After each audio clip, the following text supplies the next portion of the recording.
Parë tonë nuk e pëlqeshin që njeriu të vdes dhe mos të led në gjurmë pas ati.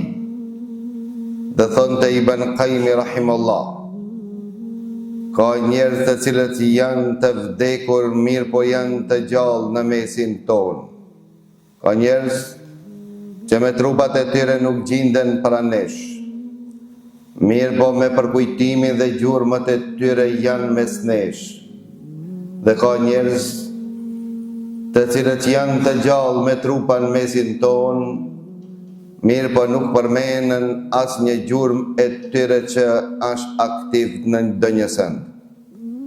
Pra vëllezër të ndershëm, pejgamberi sallallahu alaihi wasallam na tregon se njeriu kur të vdesë i ndërpren të gjithë veprat përveç se 2 sabe.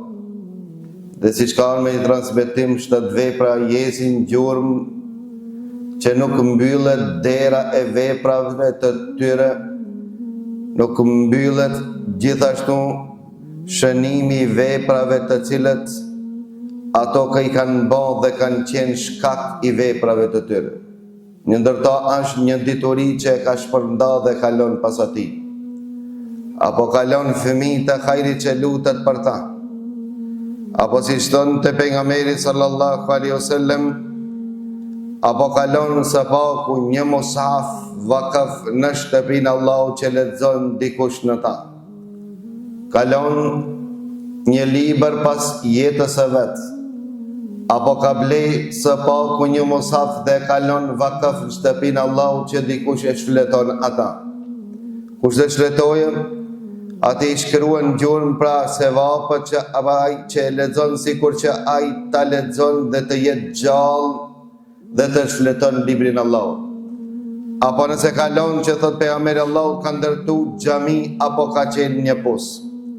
Pra vëllezër të ndershëm, shumë janë ata të parë të cilët kanë vdek para nesh, mirë po janë të gjallë me gjurmët e tyre. Para mendoni se Imam Buhariu ka vdek para nesh para 1100 e diçka viteve.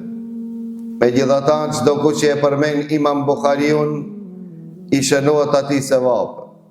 Gjurmët e Imam Buhariut, kontributi tyre nuk ka vdek vëllezër të ndershëm është në mesin tonë. Pra thonë te Malik ibn Dinar, njerëz besnik dhe njerëz të sinqert, kur të përmenen gjurmët e selefëve të parëve tonë, janë që i vrullojnë zemrat e tyre që të jenë gjithashtu nga ato.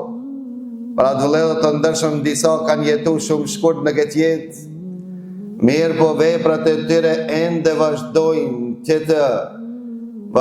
që të arrijnë në varret e tyre deri ndoshta sa të i qëndron kjo botë.